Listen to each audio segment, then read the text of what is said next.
All right. All right, all Hi. right, all All right, all right. right, all right. Ah. That's Welcome, it. welcome. That's it. All right, that's it. That Right. Who video, put the video that together? video was a wonderful introduction to Juneteenth.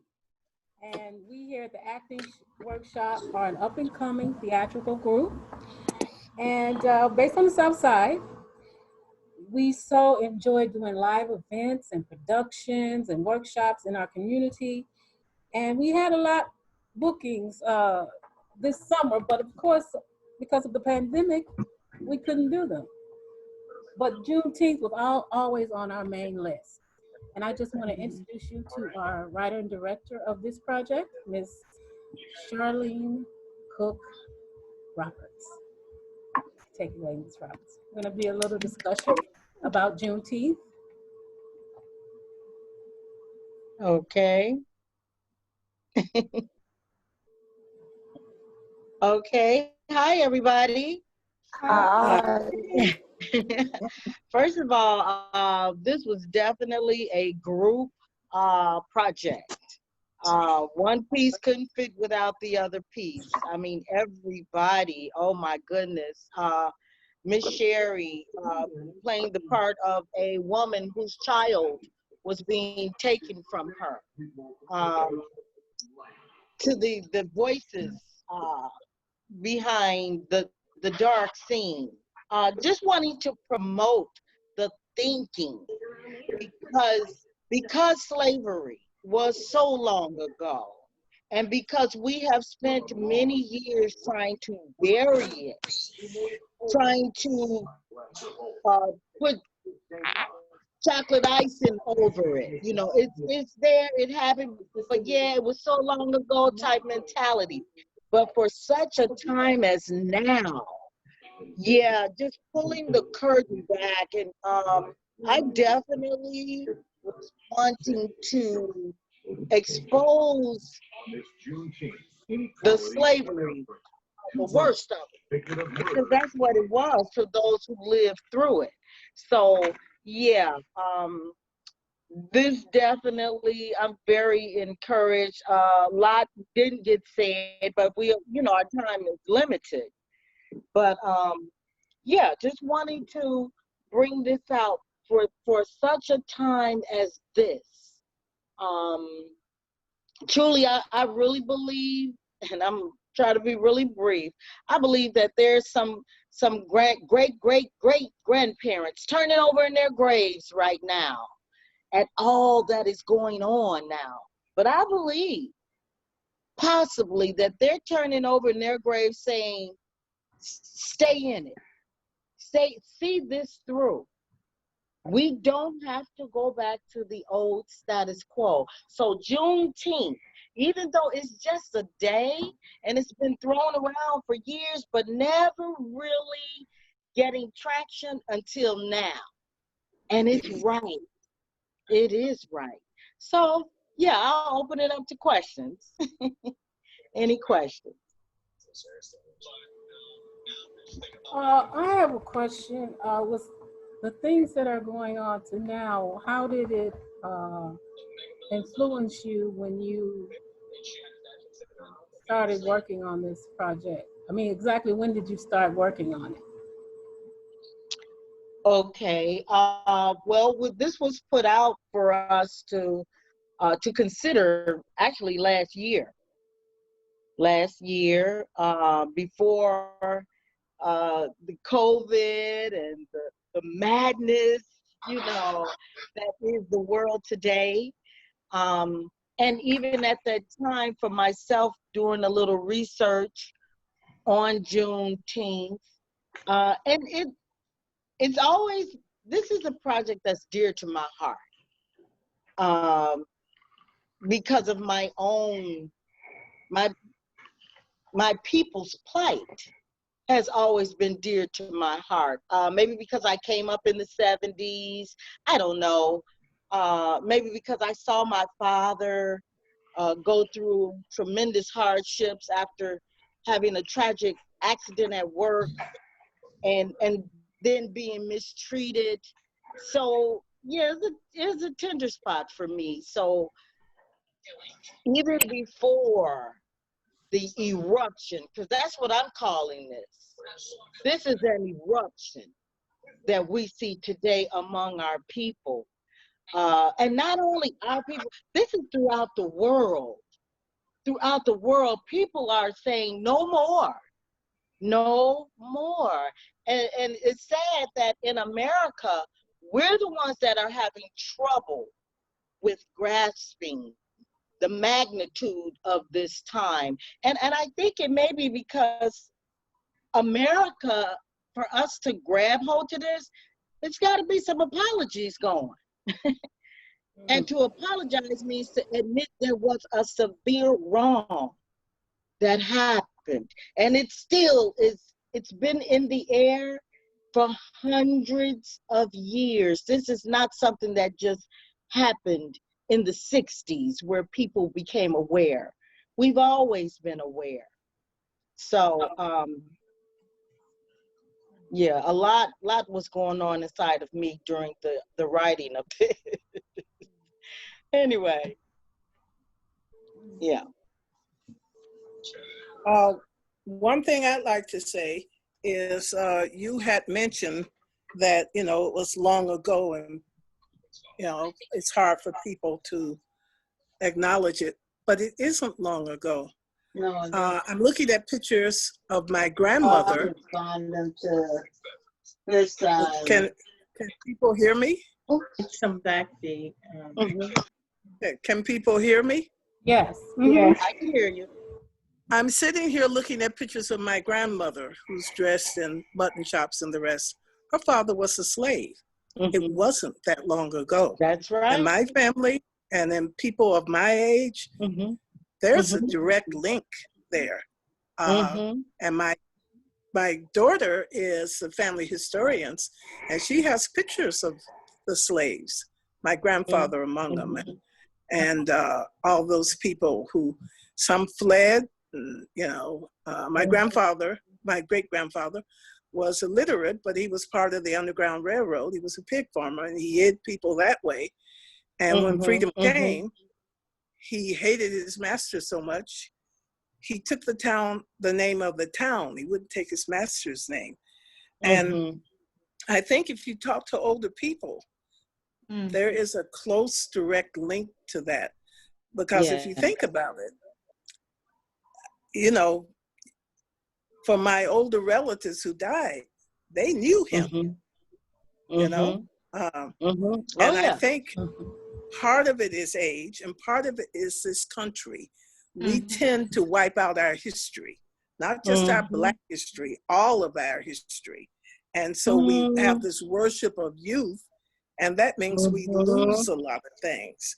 A building can be there for 50 years, they tear it down and build another. A year from now, I say, what used to be there? People say, oh, I can't remember, Oh, yeah. That's a good point. That's part of it. Oh, yeah.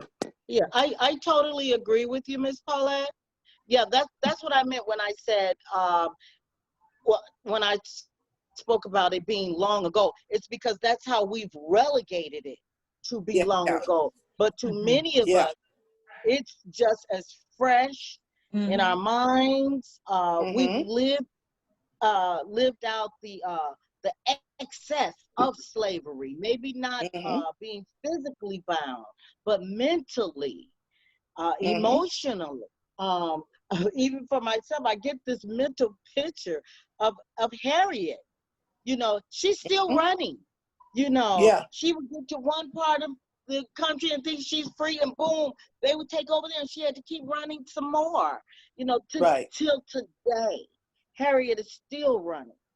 Martin's dream still has not been realized. And yet, that's why for me, even though this is a squeamish time because of the violence and the pains that we're seeing, and yet I'll be honest, there's a part of me that is saying, don't quit. Don't quit. Well, we can't. Yeah, another day of protesting. Don't stop. Don't stop this time. We can come out on the other side of this. So, yeah. I'll and tell you using one these- thing that's probably going to shock a few people. It's going to be hard to quit because, praise the Lord, we have Donald Trump. And as soon as people start to think, well, maybe it's not so bad, he says something and sets it all off. Up again. Yes, he does. It's like, Leave it up he to just 45. can't help it. Yes. But You know, I wanted to, as an educator and social science, humanities teacher, one of the things that has always bothered me was there's so much focus on standardized testing. Yeah. And I know, ask Charlene, is getting this into the history books. I dare say that a lot of about even Juneteenth, as well as other historic African American historic events, are in today's history books. Most of them just talk about slavery this much, Sure. and Sure. and Dr. Martin Luther King, but there's a lot that transpired before slavery. Sure. mhm. Sure. And I feel like Juneteenth is a part of that. Sure. Definitely. Surely. Oh yeah. Oh yeah, for sure. I know that right now we're like the tip of the iceberg. You know, the tip. Once again, we're in line for our names to be in the history books right now. What will the history books moving forward say about me? You know, what will I be able to share with my generations? Where was I at during this period in time? You know, the tip of the iceberg is just that, the tip. Mhm. And then you got the Mhm. iceberg, and then you got even what's going on under the iceberg. Yeah. So there's a lot. But one thing about it, there's a movement now. It's a traction. Once again, it's even gone past America. This is a worldwide movement. You got people protesting in New Zealand. Yeah. And Tokyo. they're protesting about, shame on America. Shame on America. We're fighting these wars in Vietnam and freeing people over here, freeing people, and yet they've had this dirty, shameful thing, not only in the history of America, but even until today. Once again, the slavery that goes on today, I dare say it may be worse than the slavery that was then, but I don't want to say that though. But the slavery of the black men in prisons, you know, with felonies, and even when they get out, they got felonies so they can never work again. You know, not only that one man, but his family, his block, his neighborhood, his community, his city, all from this kid still in a candy bar, and now he's got a felony. You know, it's a mentality. It's not just a quid pro quo thing. You know, it's not just a one thing. This is a mentality but there's a breakage going on now. Even white America wants to know, and sad for them, they can't experience our pain, but at least some of them now are even asking. Brains are being rattled, you know. So moving forward, perhaps the history books that are to come, you know, because now is our time. Now to create our own history books. Yes, Yes, and for us to get behind these, yes, albeit some of these wild young people, but guess what? Like I said, I guess I'm torn into, because part of me is like, oh man, another day of protesting. But another part of me is like, don't stop. Mm-hmm. Don't stop. Mhm. Let's see it through. Let me, with my old self, let me, if I can't say something uplifting and encouraging, let me just be quiet. you Mm-hmm. know, Mhm. because And it's sometimes, mhm. it's because of fear and wisdom. Wisdom will make you say, oh, son, you don't want to do that. And yet, this once again, the word I'm using is, this is an eruption Mm-hmm. that is going on now. An eruption of hundreds of years of a treatment. That's what we're seeing. And I think it's so timely. I'm so appreciative to Shelia that it was put on her mind last Mhm. year for us to do this project. And Yeah. I know the Mhm. video, it's scarce and it's rough because we're new at this. But I hope that it might cause The somebody to content. say, yeah, I hope Mhm. that it will cause somebody to say, oh, slavery wasn't all, Right. we just cooking in the kitchen and singing in the fields, but this was real, a way of life. So anyway, go ahead, somebody else. Yeah, I I think kind of think that educating our youth. I was doing with one class. We were going over. The students had watched as middle school, "The Hate U Give," and from that, I decided, okay, let's do teaching the students what a silent protest was, and it was very interesting. Mm-hmm. And I thought about, okay, how we can take an issue that you feel strongly about, and this is one way you can get your voice heard. And Mm-hmm. I think it has, even in the church, I think it has um, caused some people to think, because even in the church, I feel like, well, it's not, just pray about it, and but people are really hurting, even in the church. Real quickly. You know, Who was that? Clemente? I'm sorry. no, it's okay. Yeah, I okay. just wanted to I'm sorry. comment on. Thank you, Uh, Kim. hmm Go ahead. when I think about Juneteenth and the abolishment of slavery, I think we're definitely at a turning point now.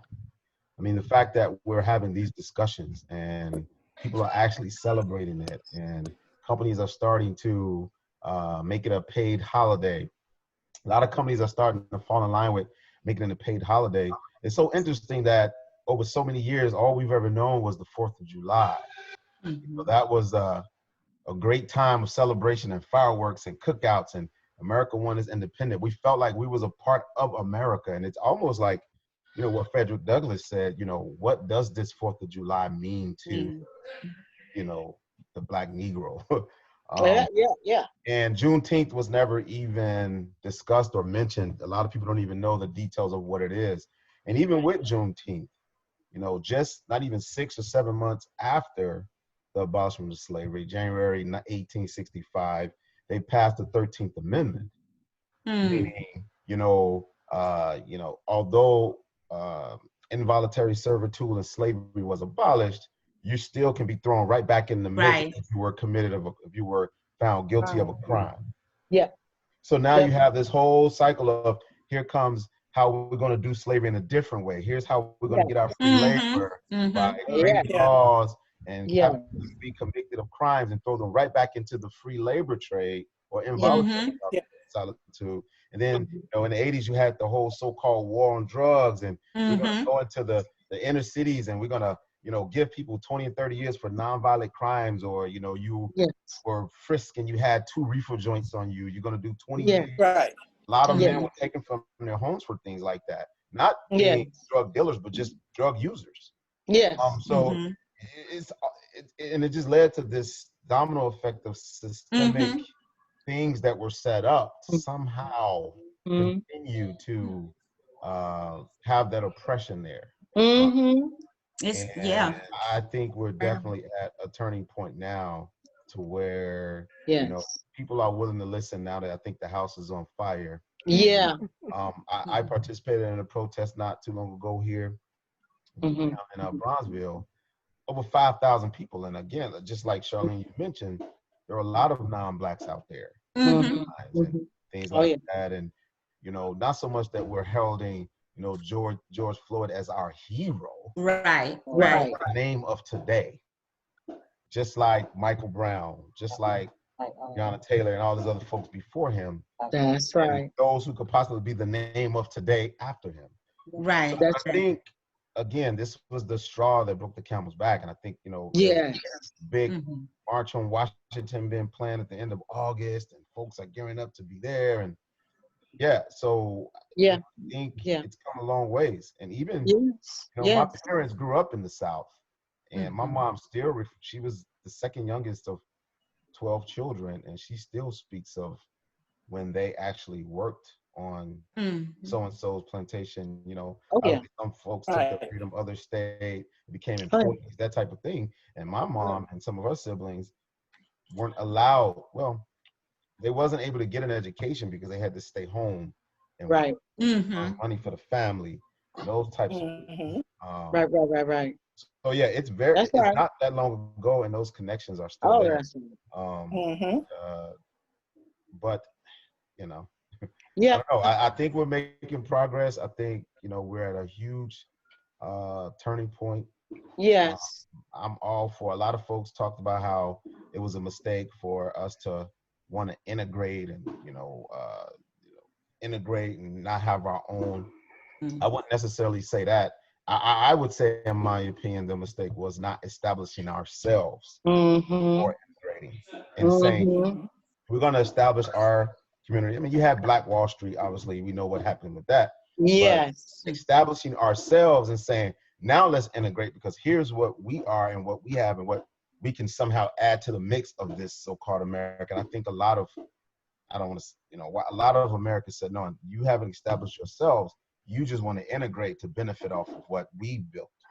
Mm-hmm. But it was So built. I think that was the fight. I think that's the battle. And Mm-hmm. others said, well, if you don't like it here, why don't you just leave? I'm not leaving. Mm-hmm. Place was Leaving built where? on the backs of my This is our home. ancestors. This is our Oh, I'm gonna home. leave. We So I think, we built this country. right. So We I built think we there's a lot of emotion and feelings right now. Oh yeah. Even when everything Well, Emotions. And I fear I too. I think you're looking at this from a northern point of view. Mm-hmm. Down south, we did build our own. Yeah. My mother's people came from academia. They were all professors or taught at universities, Black universities. We had our own funeral home. We had our own debutante balls. We had our own coming out. We had our own society. Mm-hmm. And We that had was our all own across transportation the South. system too, public Yeah. transportation Yep, as well. Yeah. Yeah. that was all You across don't the really South. hear about it. Yeah. Yeah. Right. Yeah. And might I say this? Might I say this? Whenever we think of injustice being done to us as Black people, and I'm guilty of this too, we automatically think South, down South. Yeah. But do you remember what what Martin Luther King said about Chicago Yeah. when he Yeah. came here? The Yeah. most racially polarized. Most And segregated I city as tell you, well. once again, I know that many of us lived it. I can remember being chased home from school by dogs. Me too. Me too. I Yeah. know how to jump on top of a car and not slide off the other side. Yeah. You know, Yeah. I know. I tell My the story. dad moved I tell the into story when people Inglewood. say, I'm- did you know Martin Luther King? And I said, yeah, we ran together. And we did, because I was Mhm, there mhm, when he did the march. mhm, And my girlfriend came with me. She was Italian, Catherine Del mhm, Santo. She didn't know mhm. anything. And I was Sure. trying to pretend I knew it all. And she said, well, what do we do now? I said, now we hold hands and we sing. And we did that. And then the tear gas and the rocks came. She said, what do we do now? I said, now we run. And Dr. Martin Luther King ran, and we Yes, all ran. And so yes, that's when I say, yes, yeah, yes, Dr. King and yes. I, we ran together. Yes, I gotta say this because once again, and I know you guys have heard me say this before, but I'm gonna say it again. My dad was part of the first wave that moved into Inglewood when Inglewood was Yeah. all white. Mhm. And I remember him even having the money to buy that house once again from this tragic accident at work where he lost 3 fingers. But the company tried to give him a broom sweeping job, but he picketed that company, a one-man picket for 5 years. 5 years. Then he buys this house, and the night before we moved in, they set the house on fire. Oh, wow. They set that house on fire, but my dad and his 10 kids, we moved. I'll never forget that day. I'll never forget the smell of the burned wood when we entered in. But this is another thing. I have to say this, that I will never forget. And I think this contributes to, I'm going to say, my boldness to want to share our story, because I saw my dad's neighbors, the white guys, come and help him rebuild that house. Yeah. I saw them coming in carrying plywood, going upstairs. You know, I played with their daughters. Once again, at that time, it was still all white. We had to have police protection in the back of the house and at both corners. You know, so many of us, we lived it. You Yeah, know, there's a lot of I don't have to go down south. yeah. Right here. Yeah, there's a in lot the of stories. city. There's a lot of stories. Yeah. There's a book Mhm. that I'm reading called, you may have heard of it, called The Warmth of Other Suns. It's a big, huge Yeah. book. It's all about the story of the Great Migration. And, Yeah. migrated from the south to the north in Chicago. Okay. Like this big Okay. and it has these different people to tell their specific stories and experiences from Excellent. leaving the south all the way from what incident or what things happened that caused them to say, okay, that's it, I'm To leaving, leave. Yeah. what they experienced when they got up north. That's It's interesting. very Now that sounds book is something huge. good. Oh, But- okay. It also shows how resilient African Americans were. It's not like they never wanted to learn to read. They always wanted to better themselves. And so I Yes. share with people, I said, how intelligent our people are, because I always think about the slave quilts and follow the drinking gourd, and Right. just how intelligent those captured Africans were, because they used those quilts to help those who were escaping Right. where to go. And the slave owner didn't even know. They would just see it hanging out of the window in the cabin, but it was with all kinds of directions. So Wow. at night, they knew, okay, here's the Right. North Star. Here's where you go. And I said, and I would tell students, that takes a lot of courage and a lot of intelligence. Yeah. Oh, yeah. The Will drums and the music they Yeah. use. and created to help people to be free. So never allow someone to tell you Yeah. you're not smart, you're not intelligent. Look at, our past. And I think that's what a lot of Juneteenth is about, because even though it was a time where slaves were free, there was still a lot of resistance. It didn't happen right then and there. It took some time because, as I think someone said earlier, the messengers were being murdered. Yes. Yeah. So they couldn't even tell everybody they were free. Yes. Right. Yes. Yes. And even on to now. Look, the messengers are still murdered. Martin Luther King was murdered. Malcolm X was murdered. You know, Right, and you right. can't tell me some of us, we for a while there we were kind of squeamish about Obama. You know, like, Yeah. oh boy, you know, let's see how long it's gonna last. You know, Mhm. praise the Lord. You know that it did. You know, but I'm gonna say this, and can I get even some of the others who would like to share? Please do share. There's a question that I do have, and it is, could it be true that there's been a lapse in time where we kind of lost subtraction? And all due to, hey, we were trying to live and trying to survive and trying to, yeah, I like what Clemente said, even trying to fit in to this society, you know, and make it right that way. But I think that some of our young people, I think we kind of left them feeling hopeless. Because even though we have been trying to tell them, you know, their rights, but at the same token, they know that, but it's not right, you know. It's not right. This square peg is not fitting into this round hole. And hence, a lot of the anger from our young people. So just Was. that's real. That's Yeah. real.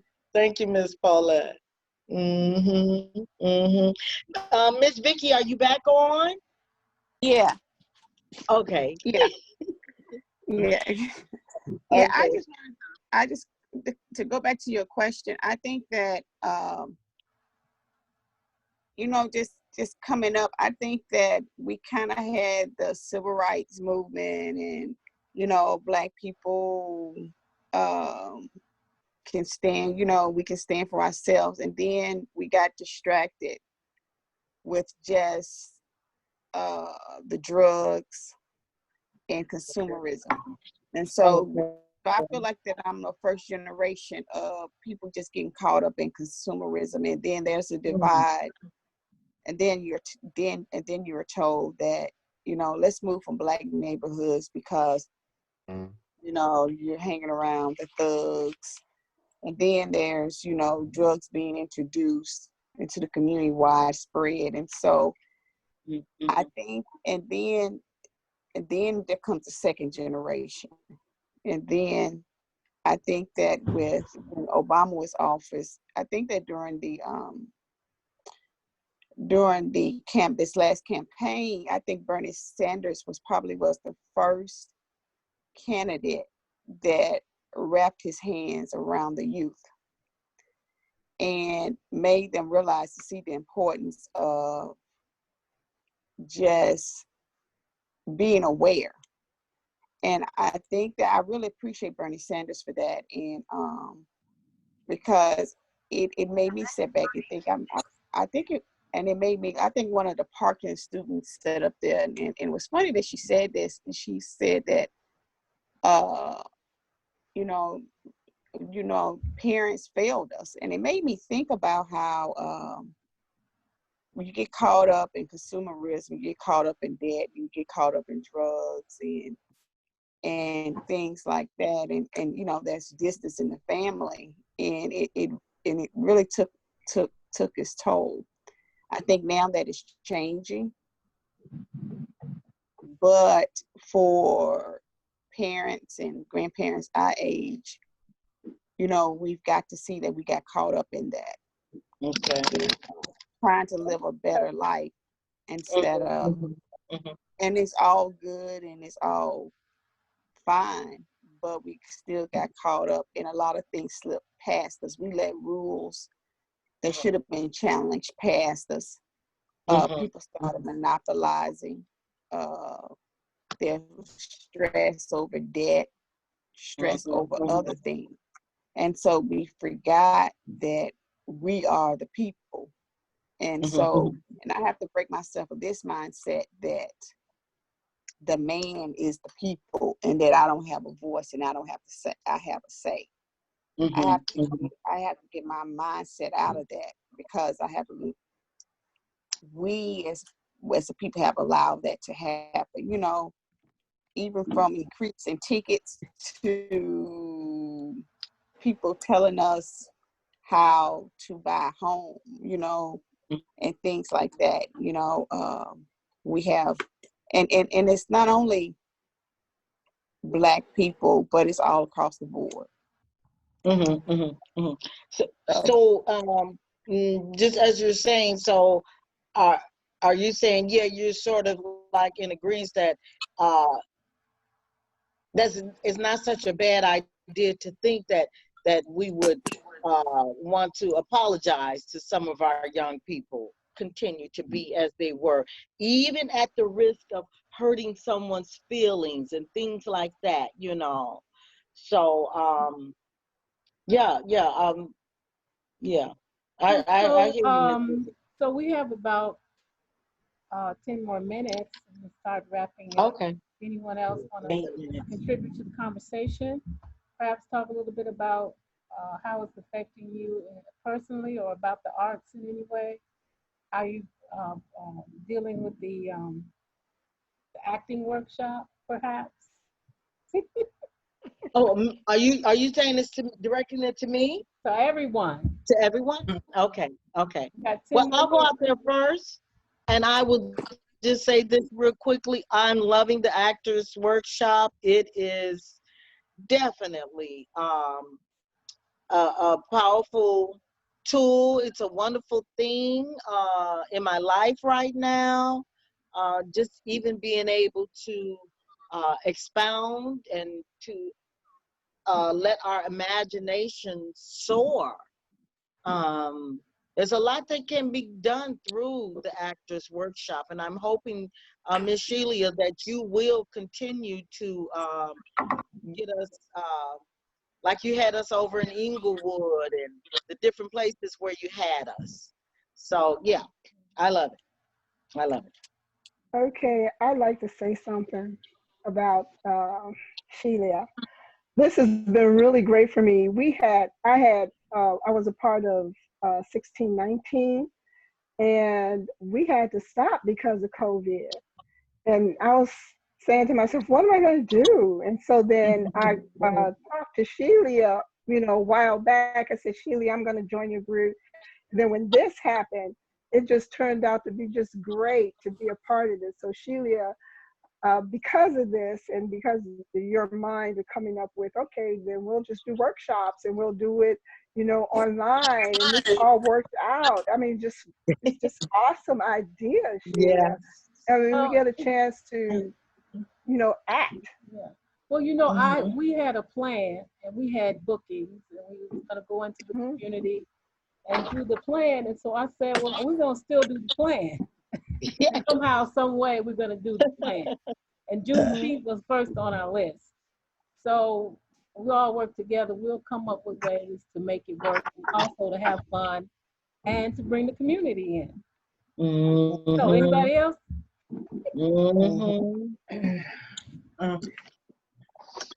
Well, you guys, I wrote a poem. I thought we had to present tonight.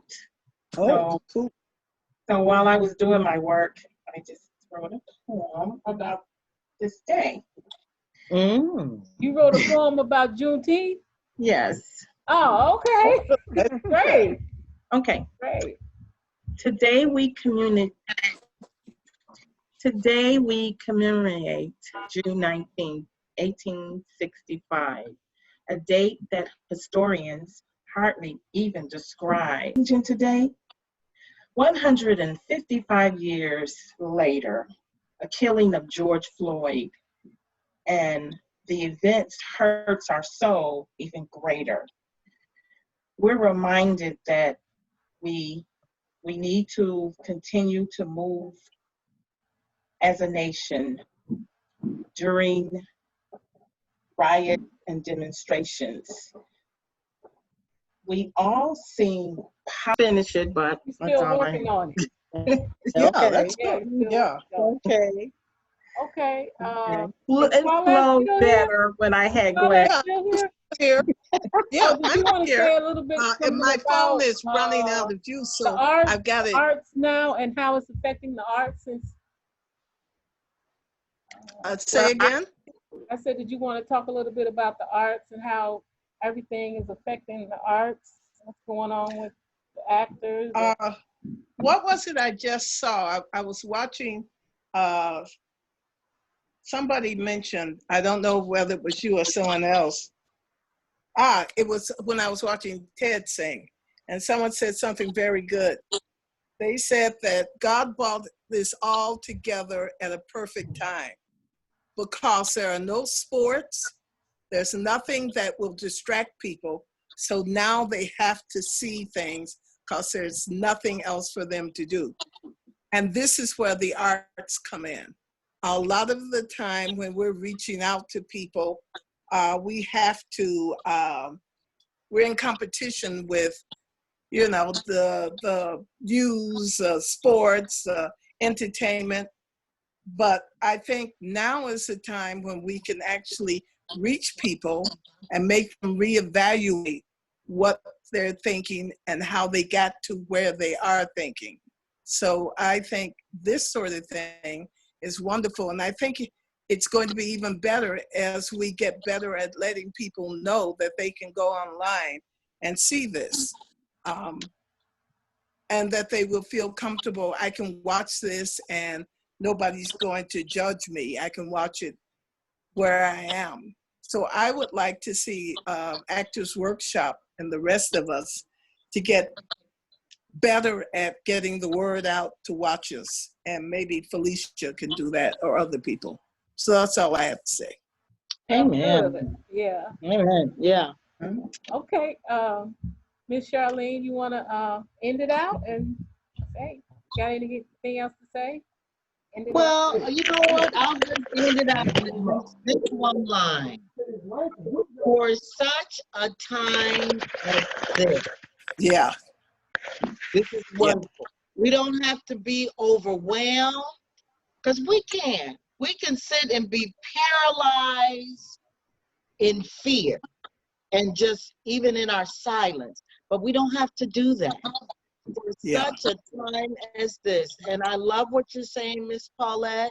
We can use the arts. We can use our talents to promote this time. Once again, we're part of this history right now. So thank you. Thank you. It sounds like the 4th of July out there right now. I can just tell you. Yeah, I was just Oh my God.